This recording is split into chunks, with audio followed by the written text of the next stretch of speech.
Desejo saudar a todos em nome de Jesus, amém?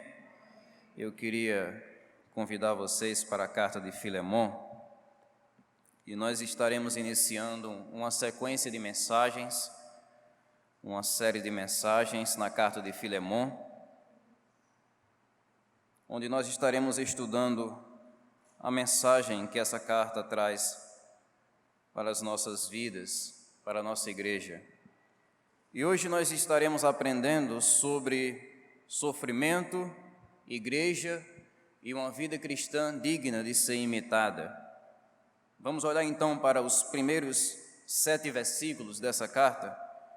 Filemon, do versículo 1 até o versículo 7, é a leitura que nós faremos nessa noite. Paulo, prisioneiro de Cristo Jesus, e o irmão Timóteo, ao amado Filemon, nosso companheiro de trabalho, a nossa irmã Áfia, a Arquipo, nosso companheiro de lutas, e a igreja que está em tua casa. Graça e paz a vós, da parte de Deus, nosso Pai, e do Senhor Jesus Cristo. Sempre que me lembro de ti em minhas orações, dou graças ao meu Deus, pois tenho ouvido do amor e da fé que tens para com o Senhor Jesus e para com todos os santos. Oro para que o compartilhar da tua fé seja eficaz, pelo pleno conhecimento de que todo o bem que temos está em Cristo, pois tive grande alegria e consolação por causa do teu amor, pois por meio de ti, irmão, o coração dos santos tem recebido ânimo. Que Deus aplique no nosso coração a sua palavra. Antes de entrarmos no texto, irmãos, é importante a gente atentar para o contexto dessa carta. Algumas coisas que estavam acontecendo quando essas palavras que a gente acabou de ler foram escritas. E olhando de uma maneira geral para essa carta, nós percebemos que ela foi escrita pelo apóstolo Paulo e ela foi direcionada a um crente de Colossos chamado Filemon. E quando nós lemos a carta, nós descobrimos um pouco da história de Filemon. Filemon tinha um escravo, um servo, um empregado em sua casa chamado Onésimo.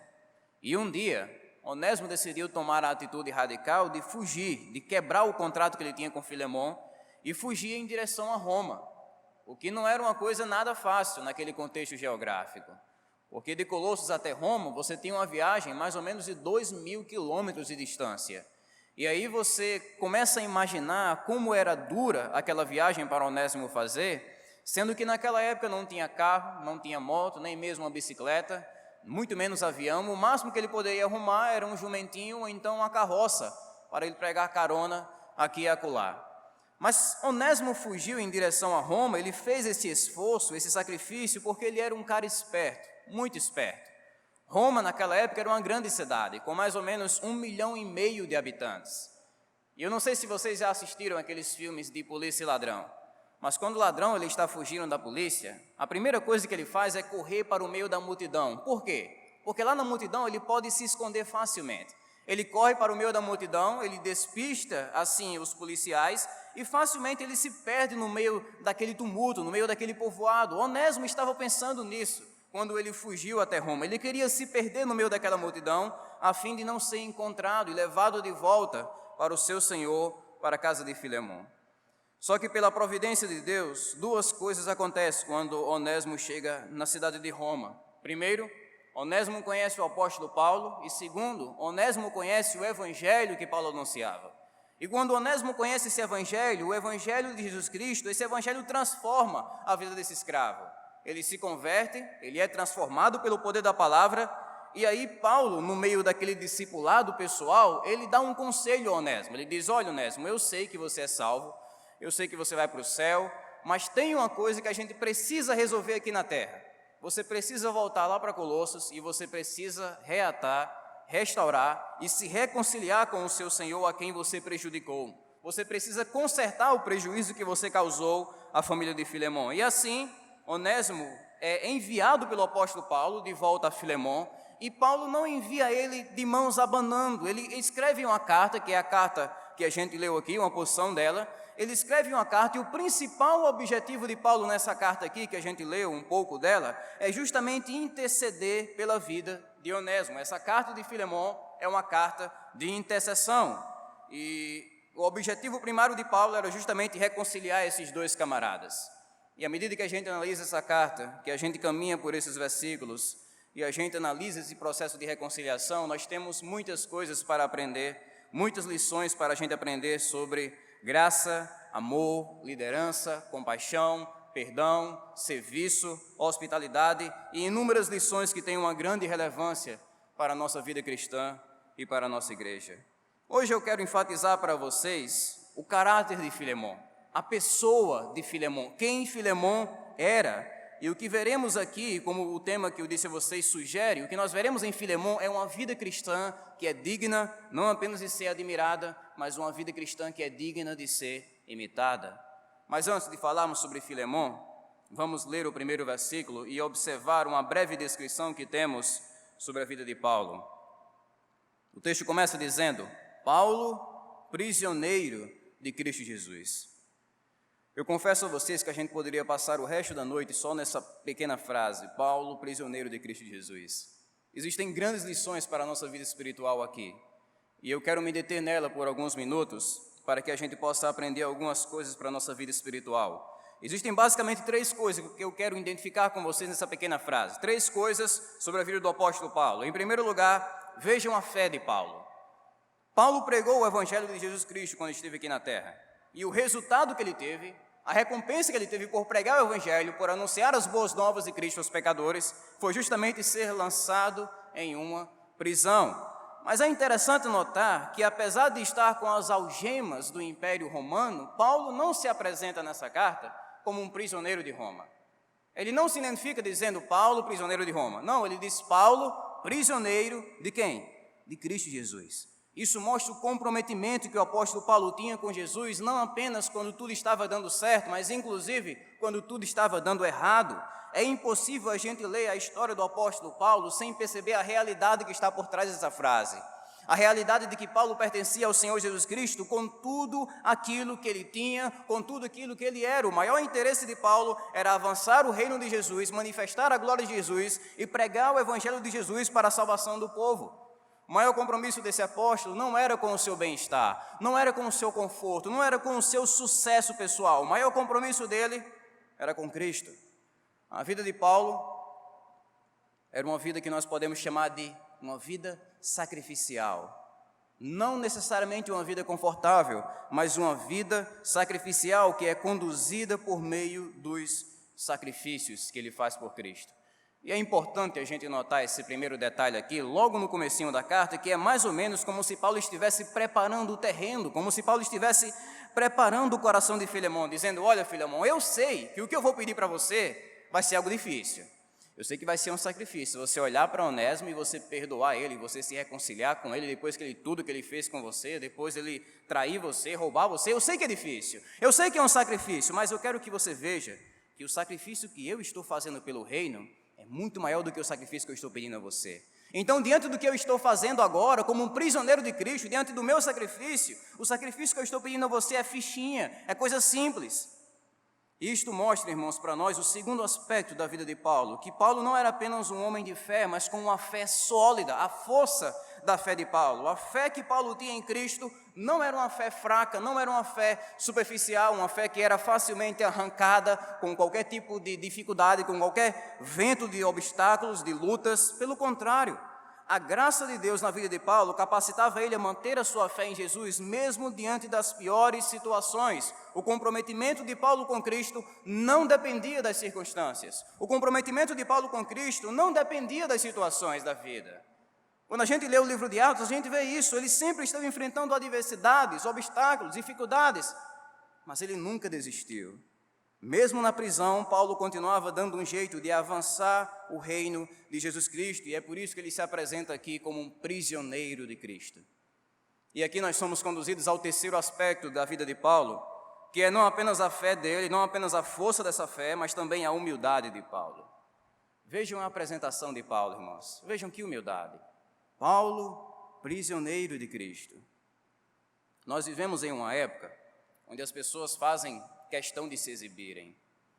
Veja o quanto eu ganho, veja o tamanho da minha casa, veja quantos diplomas eu tenho, veja o meu trabalho, veja a minha posição na sociedade, veja as marcas das roupas que uso, veja o ano do meu carro, veja o quanto eu sou isso, veja o quanto eu sou aquilo, veja o quanto eu me destaco, veja, essa é a tendência natural do ser humano sem Deus, é se exibir, a gente chama aqui, é se amostrar.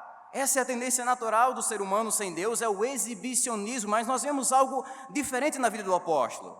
Paulo era um homem humilde, ele se apresenta aqui de uma maneira simples, ele não sente necessidade de sair por aí esbanjando os títulos dele em qualquer oportunidade que aparece. Se Paulo não fosse humilde, ele começaria a sua carta mais ou menos assim: Paulo, apóstolo, que já operou tantos milagres, que plantou tantas igrejas, que estudou em tal local, que viu o Senhor Jesus Cristo na cidade no caminho de Damasco, que fez isso, que fez aquilo, que foi usado ali, que foi usado acolá, mas ele não sai por aí esbanjando os seus títulos, desfilando os seus méritos, ele se apresenta apenas como um servo de Cristo. Mais tarde, nessa carta, ele diz que é Paulo, o velho, e isso mostra para nós não apenas um exemplo de fé, mas um exemplo também de humildade. Resumimos isso dizendo que Paulo era alguém que, pela graça de Deus, possuía uma fé firme e sólida em Cristo e uma humildade simples diante do seu Senhor, diante dos seus mestres, diante do seu mestre. E nós notamos aqui, no início da carta, que apesar dessa fé, e essa é a parte que intriga o nosso coração, apesar dessa fé e dessa humildade de Paulo, ele estava sofrendo, ele estava enfrentando dificuldades, privações por causa do reino de Jesus Cristo. Apesar de ser fiel e caminhar humildemente, ele sofreu. E só nessa pequena frase aqui, irmãos, nós encontramos uma reprovação forte contra o chamado evangelho da prosperidade. O evangelho da prosperidade é um falso evangelho que vem ganhando cada vez mais influência na vida da igreja brasileira. E a promessa desse tipo de evangelho seria fantástica se fosse verdadeira, mas não é. A promessa desse tipo de evangelho é que se você acreditar em Jesus Cristo, você vai virar um super-homem, uma super-mulher. Se você acreditar em Jesus, você vai ficar blindado, você vai entrar em uma bolha e nunca mais nenhum tipo de dificuldade, nenhum tipo de tristeza, nenhum tipo de sofrimento vai conseguir atingir você. Mas o evangelho da prosperidade é um evangelho falso.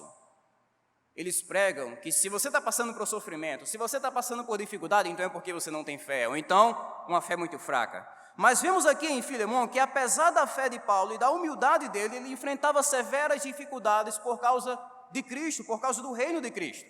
Em várias passagens dos evangelhos, Jesus sempre fez questão de apresentar essa dura realidade para os discípulos, não iludindo os discípulos, como esses falsos pregadores tentam fazer, mas apresentando a realidade dura e crua como ela é, dizendo: olha, vocês irão me seguir, vocês serão perseguidos, odiados, presos, espancados e até mesmo assassinados por causa do evangelho.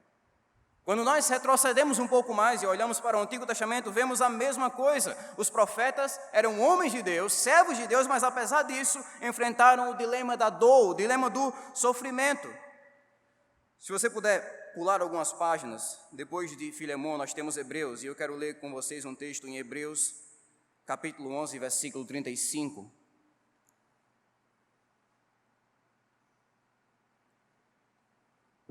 Hebreus 11, 35, nós temos uma descrição de como esses homens, esses servos de Deus viveram e morreram. Hebreus 11, 35 diz: alguns foram torturados e recusaram ser libertados para poderem alcançar uma ressurreição superior. Outros enfrentaram a zombaria e açoites, outros ainda foram acorrentados e colocados na prisão, apedrejados, cerrados ao meio, postos à prova, mortos ao fio da espada, andaram errantes, vestidos de pele de ovelhas e de cabras, necessitados, afligidos e maltratados. O mundo não era digno deles. Vagaram pelos desertos e montes, pelas cavernas e grutas. Todos estes receberam bom testemunho por meio da fé. Se a gente pudesse transformar essas palavras em imagens, nós teríamos um verdadeiro filme de terror nesse texto. Coisas horríveis acontecendo. Homens sendo açoitados, acorrentados, apedrejados, zombados, cerrados ao meio, assassinados. Coisas terríveis. Mas por que eles sofreram? Porque não tinham fé? Não. eles sofreram porque estavam perto de Deus, não porque estavam longe de Deus, mas porque estavam perto de Deus. E quando nós olhamos para o nosso exemplo supremo, que é Jesus Cristo, nós vemos a mesma coisa.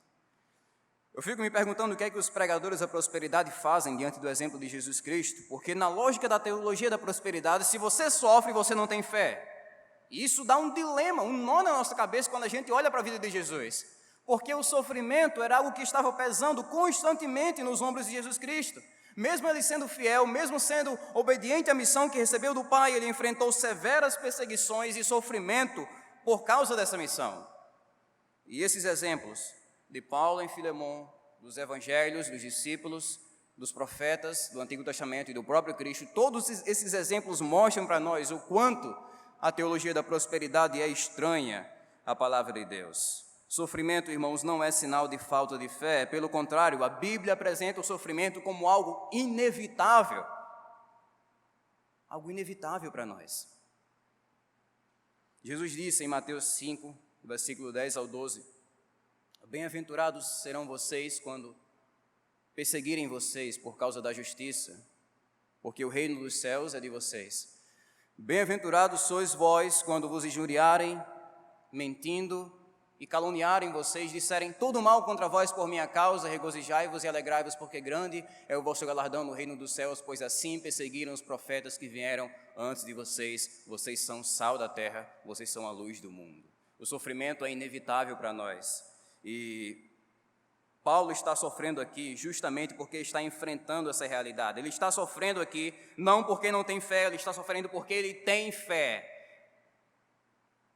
Em alguns países onde o cristianismo é perseguido de uma maneira mais violenta, você vai encontrar o caso de uma pessoa que se converte, de uma pessoa que é transformada pela palavra, e ela se aproxima do seu trabalho e o patrão olha para essa pessoa e diz, olha, se você vai entrar aqui no meu trabalho com essa história de que Jesus Cristo é Deus, você não vai mais trabalhar aqui, está despedido.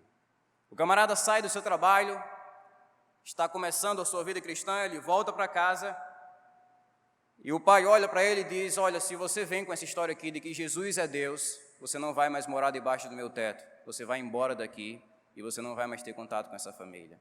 Aí eu pergunto a vocês, esse camarada está sofrendo porque não tem fé? Não, é justamente o oposto. Ele está sofrendo por causa da fé que existe no coração dele. É o que a Bíblia chama de sofrer pela justiça ou sofrer por causa de Jesus Cristo. Então, não estranhe, irmão, quando você estiver servindo a Jesus e alguma coisa muito ruim acontecer na sua vida. Não estranhe, dizendo, oh meu Deus, eu estava fazendo tudo direitinho, eu estava lendo a Bíblia, eu estava orando, eu estava indo na igreja, eu estava confiando em Jesus Cristo, batalhando contra o meu pecado, mas aí acontece esse desastre em minha vida. Por que isso acontece? Não estranhe isso. É isso que Paulo está enfrentando aqui quando diz que é um prisioneiro de Cristo. Ele diz mais tarde, na verdade, todos os que querem viver uma vida piedosa em Cristo Jesus sofrerão perseguições. E nessa pequena frase nós devemos encontrar um grande consolo e encorajamento para aqueles que enfrentam perseguições por causa da fé. É bom que a gente se identifique com Paulo aqui, é bom que você coloque o seu nome aqui nesse primeiro versículo e você pense nesse versículo desse jeito, Neemias, prisioneiro de Cristo. Eu sou um prisioneiro de Cristo.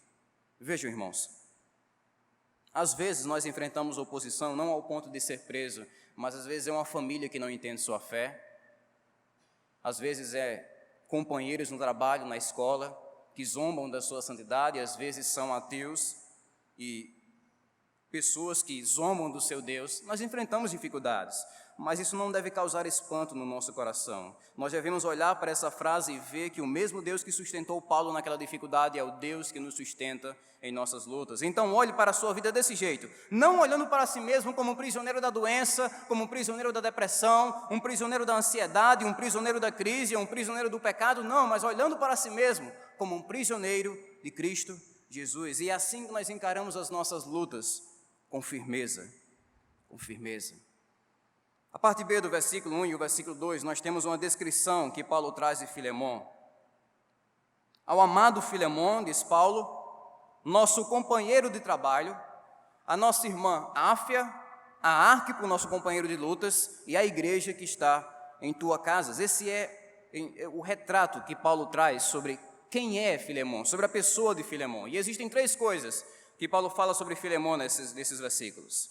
Primeiro, que tipo de pessoa Filemon era? Uma pessoa amada, uma pessoa amada. Filemon não era aquele tipo de pessoa irritante, aquele tipo de pessoa orgulhosa, reclamona, explosiva, amarga. Filemon não era aquele tipo de pessoa com quem você não aguentava ficar perto por poucos minutos. Filemon era uma pessoa dócil. Eu imagino Filemon, pelo retrato que essa carta oferece, como uma pessoa gentil, uma pessoa compreensiva, alguém não apenas que transmite amor para você, como também alguém que desperta o seu amor. E sem dúvidas, a gente tem aqui, quando Paulo diz ao amado Filemon, uma evidência do fruto do Espírito na vida de Filemon. Uma vez que o fruto do Espírito, como está em Gálatas 5:22, é amor. Amor. Mas não apenas uma pessoa amada, uma pessoa também atuante na obra. Ao amado Filemon, nosso companheiro de trabalho. Filemon era aquele tipo de cara que não tem dificuldades de arregaçar as mangas e trabalhar para Cristo e avançar o reino de Cristo. Filemon não era aquele tipo de crente que ficava exigindo o trabalho de todo mundo, enquanto ele mesmo não tinha disposição nem mesmo para dar um prego em uma barra de sabão. Não! Filemon era um companheiro de trabalho do apóstolo Paulo. Ele auxiliava o apóstolo Paulo. Prosseguindo no texto, nós descobrimos que por meio desse trabalho, Filemon abençoava, fortalecia o povo de Deus. E nós não sabemos ao certo os detalhes desse trabalho que Filemon realizava naquela época, mas nós sabemos que um dos principais trabalhos que Filemon realizava, e esse é o terceiro ponto sobre sua vida, é sendo hospitaleiro. Filemon era uma pessoa amada, atuante e hospitaleira. A nossa irmã Áfia, a Arquipo, nosso companheiro de lutas, como diz o versículo 2, e a igreja que está onde? Está em tua casa. Nesse período da história da igreja, irmãos, a comunidade cristã não tinha um templo fixo, como a gente tem aqui para se reunir. Então, o que eles faziam? Eles se reuniam nas casas. E a casa de Filemon, como a gente nota aqui, era uma casa aberta para que aquelas reuniões acontecessem. Pela estrutura do texto, boa parte dos comentaristas dizem que Áfia e Arquipo são familiares de Filemon, que também serviam a Jesus Cristo. Provavelmente Áfia sendo a esposa e Arquipo sendo o filho de Filemon, pela estrutura que o texto apresenta para nós. Isso quer dizer que toda a família de Filemon estava empenhada naquele serviço. Como líder do lar, Filemon inculcava na cabeça dos seus familiares que a casa deles não era apenas um lugar que serviria para o conforto e para a segurança da família. A casa deles seria também a casa de Deus, o lugar onde o povo de Deus se reúne para adorar o Senhor, para orar, para cantar e para praticar a comunhão cristã. E é assim que o apóstolo Paulo descreve o crente de Filemon. O crente Filemon, uma pessoa amável, operante e hospitaleira. A pergunta que surge nesse ponto é qual é a relevância que a vida de Filemon tem para a nossa vida. Eu quero trazer algumas aplicações nesse ponto. Nós aprendemos aqui, irmãos, nesses versículos, que tipo de crente devemos ser. Que tipo de pessoa devemos ser como pessoas que servem a Jesus. Devemos ser uma pessoa amável, uma pessoa produtiva na obra de Filemon. Ou seja, a maturidade espiritual de Filemon é um exemplo, um alvo para a nossa vida cristã. Não é legal ser aquele tipo de crente amargo. Não é legal ser aquele tipo de crente que ninguém aguenta ficar perto de você. Não é legal ser aquele tipo de crente que fica sempre exigindo trabalho, mas que não trabalha. Filemon não era assim. Veja, irmãos, é lamentável, mas facilmente nós encontramos esse tipo de pessoa no meio do povo de Deus. É aquele tipo de pessoa que está sempre reclamando, dizendo tipo assim, a igreja precisa orar mais. Mas essa pessoa não vem para uma reunião de oração. A igreja precisa doar mais, se envolver mais em ação social, e aí essa pessoa, quando tem algum projeto na igreja, simples, de montar uma cesta básica, o camarada não chega perto nem mesmo com 1 quilo de alimento. Ou então a igreja precisa ser mais madura, ter mais sabedoria, mas quando passa o dia a dia, aquele tipo de irmã não lê a Bíblia, não lê a palavra, não investe em sua própria vida espiritual. É aquele tipo de pessoa que está sempre exigindo, mas nunca fazendo. E não é legal ser esse tipo de pessoa, pelo contrário, a humildade, o amor, o serviço devem ser características na minha vida e na sua vida como crentes em Cristo Jesus. Quando nós recebemos o Evangelho, é isso que acontece com a gente, uma transformação que dá disposição a você, não apenas para receber o amor de Deus, sentar no banco da igreja e esperar a sua morte para ir para o céu, mas quando o Evangelho chega, ele traz uma disposição para que você compartilhe o amor que você recebeu com as pessoas ao seu redor. Por meio de quê? Por meio do serviço, sendo um companheiro, uma companheira de trabalho, como Filemon era. Tudo isso como resultado do Evangelho. O Evangelho mostra para nós, irmãos, um Cristo que ama a igreja dele, Um Cristo que trabalha pelo bem da igreja dele e que abre mão da sua glória, que abre mão até mesmo do seu conforto. Pelo quê? Pelo bem da igreja. Pela sua própria glória e pelo bem da igreja. E se nós queremos seguir os passos desse Jesus, nós devemos acompanhar Filemon e nós devemos trabalhar também pelo bem da igreja. A minha maior motivação em trabalhar pelo bem da igreja é uma motivação muito simples. Jesus trabalha pelo bem da igreja. Meu mestre, meu salvador, aquele que me redimiu e me encontrou em um lamaçal de pecados, ele trabalha pelo bem da igreja dele. Antes mesmo do mundo existir, Cristo já trabalhava pelo bem da igreja dele. Ele já planejava a nossa redenção. Então, se Cristo, sendo perfeito, trabalha pelo bem do povo dele, mesmo esse povo sendo imperfeito, ingrato, falho, então quem sou eu para me excluir desse serviço? Facilmente a gente encontra o famoso crente mimimi. Eu não vou mais ajudar na igreja porque eu passei ali na rua, fulano da igreja passou por mim, nem falou comigo. Eu não vou mais trabalhar na igreja porque eu cheguei aqui no culto de domingo à noite e o pastor não veio falar comigo. Eu não vou mais trabalhar para a igreja porque a igreja é um povo falho, cheio de defeitos, cheio de ingratidão. Mas Jesus poderia dizer isso com mais autoridade do que eu e você. Mesmo assim, Jesus é o principal obreiro da igreja, o principal interessado e operante na igreja. Então aqui estão duas coisas que devemos guardar em nosso coração. Cristo enxerga os erros da igreja com mais clareza do que qualquer pessoa nessa terra. E mesmo assim, Cristo trabalha pelo bem da igreja com uma disposição maior do que qualquer pessoa dessa terra. E Filemon, seguindo os passos de Jesus, trabalhou pelo bem da igreja, com o amor dele, com a sua hospitalidade, hospedando a igreja com a sua vida de um modo geral. Ele trabalhou pelo bem da igreja e é por isso que nós podemos ver nele uma vida cristã digna de ser imitada. Vamos olhar para o versículo 3 e ver o desejo de Paulo para aquela igreja, quando ele diz: graça e paz a vós da parte de Deus nosso Pai e do Senhor Jesus Cristo. Notem aqui de início que a saudação que Paulo traz se encontra no plural, graça e paz a vós. Isso quer dizer que essa saudação não é direcionada apenas para Filemon, mas também para a família de Filemon e para a igreja que se reunia lá na casa de Filemon. E em primeiro lugar, Paulo diz que desejava que a graça de Deus fosse derramada na vida daquela igreja. E de certo modo, qual é a maior necessidade da igreja, irmão? A nossa maior necessidade como igreja, qual é? É a necessidade que a gente tem da graça de Deus. Aqui é um resumo da nossa maior necessidade. E a igreja, ela não é uma vitrine de anjos, uma vitrine de anjos. A igreja é o quê? Um hospital de pecadores. Você não precisa se esforçar muito para enxergar na igreja falhas, erros, lacunas, defeitos. Por quê? Porque a igreja é uma comunidade formada não de anjos, mas de pecadores, que estão ajudando uns aos outros enquanto aguardamos a vinda do nosso Senhor Jesus Cristo. É por isso que a nossa maior carência, a nossa maior necessidade não é de conforto, não é de dinheiro, não é ser uma igreja mais famosa. A nossa maior necessidade é a necessidade da graça de Deus. Precisamos que Deus olhe para nós com olhos de misericórdia, com um olhar de compaixão. É por isso que Paulo desejava isso para aquela igreja, graça e também paz. Paulo desejava que a paz de Deus norteasse aquele povo, direcionasse aquela igreja. E o que é a paz, senão um resultado da graça de Deus? É impossível a gente ter a paz de Deus se não for pela graça. É por isso que toda vez que o apóstolo traz a sua saudação, ele coloca essas duas coisas tão juntas como as asas de um passarinho. Graça primeiramente e, consequentemente, resultado da graça, a paz dominando o povo dele. A paz com Deus, a paz uns com os outros. Tudo isso através da vontade do Pai e também da obra de Cristo Jesus. Então, eu vou trazer para vocês um resumo da maior necessidade da nossa igreja e da igreja de um modo geral. Qual é a maior necessidade? Graça e paz. Não é dinheiro, não é conforto, é graça e paz. Essa é a nossa maior necessidade, irmãos. Isso é algo muito sério. A pior coisa que pode acontecer com uma igreja é ela se tornar endinheirada, como a gente diz, uma igreja rica, uma igreja confortável, uma igreja famosa, mas se tornar uma igreja vazia da graça de Deus.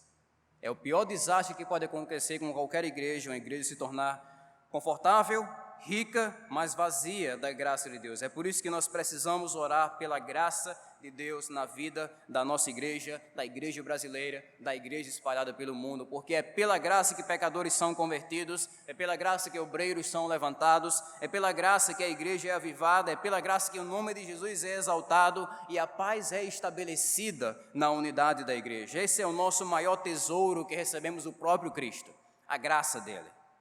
No versículo 4 ao 5, Paulo fala sobre a sua gratidão pela vida de Filemon. Ele retorna a falar sobre Filemon, dizendo: sempre que me lembro de ti em minhas orações, dou graças ao meu Deus, pois tenho ouvido do amor e da fé que tens para com o Senhor Jesus e para com todos os santos. Paulo está dizendo aqui que ele se alegrava pela reputação de Filemon, pelo nome que Filemon tinha. Filemon não era aquele tipo de crente conhecido como um crente cheio de nó pelas costas. Rapaz, fulano ali é crente, mas cheio de nó pelas costas. Filemon não era esse tipo de crente. Filemon, ele tinha um bom nome, ele tinha uma reputação, e toda vez que Paulo estava orando, como ele diz aqui, sempre que eu estou orando, e aí eu me lembro de você, Filemon, sabe o que eu faço?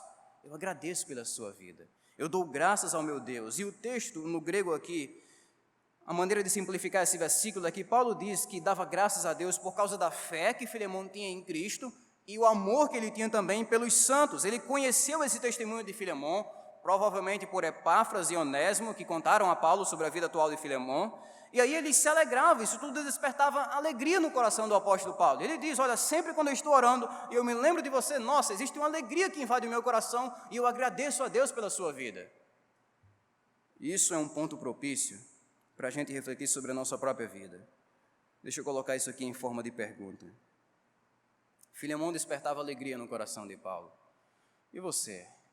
Que tipo de sentimento você desperta nas pessoas que estão ao seu redor? Que tipo de sentimento você desperta na comunidade que convive com você? Essa é uma pergunta bem interessante para a gente fazer para o nosso coração. Se um irmão que conhece sua vida fosse orar por você, ele iria orar com um sorriso no rosto ou com lágrimas nos olhos? Seria uma oração de gratidão ou uma oração de intercessão? Seria dizendo: ó Deus, eu dou graças ao meu Deus, porque o Senhor tem agido na vida dessa pessoa. Ou então ele iria dizer: ó Deus, tem misericórdia. Tem de piedade, Jesus. Eu digo isso, irmãos, porque existem basicamente dois tipos de crentes no meio da igreja.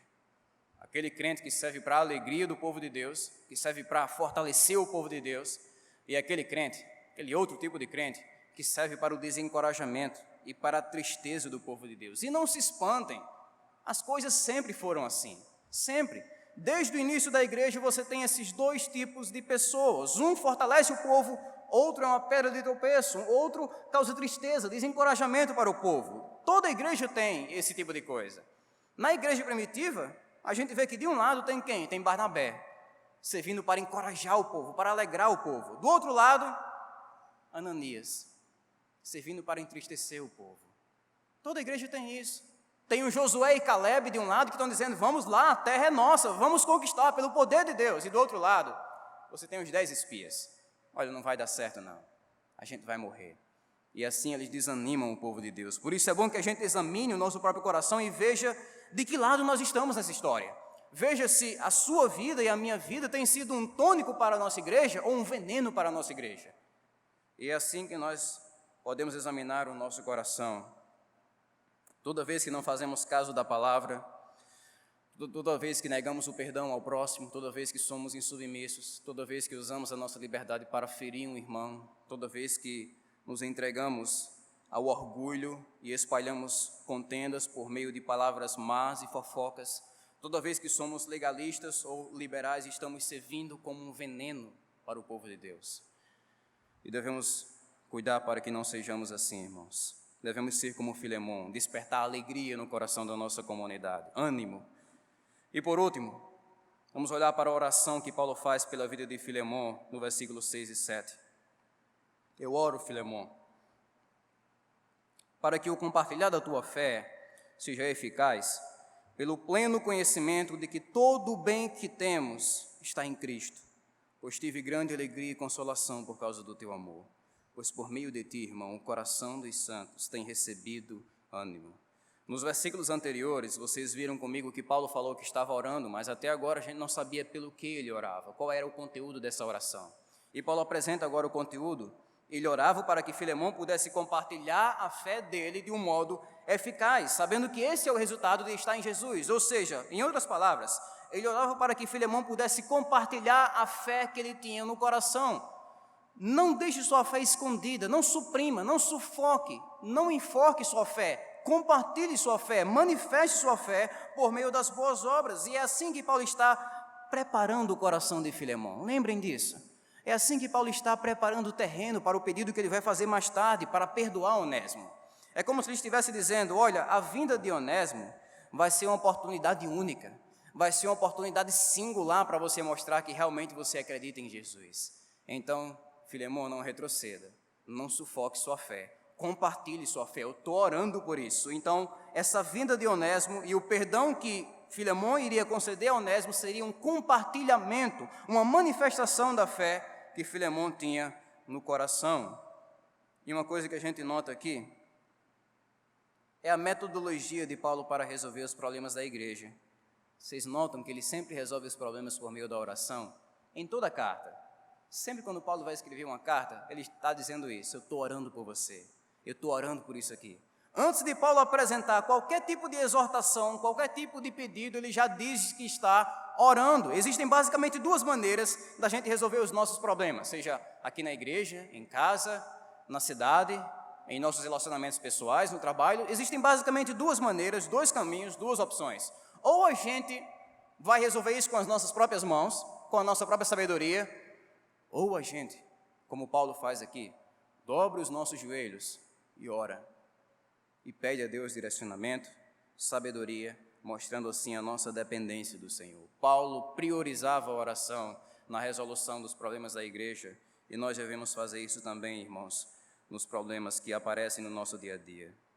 E encerrando a ação de graças pela vida de Filemão, Paulo novamente diz que ele era uma fonte de alegria para todo o povo, para todos os santos. O coração dos santos estava recebendo ânimo pela vida de Filemão. A ideia aqui é que Filemão era um canal, ele providenciava alívio e alegria para o povo de Deus. Ele recebia essa alegria de Deus e transmitia essa alegria para o povo.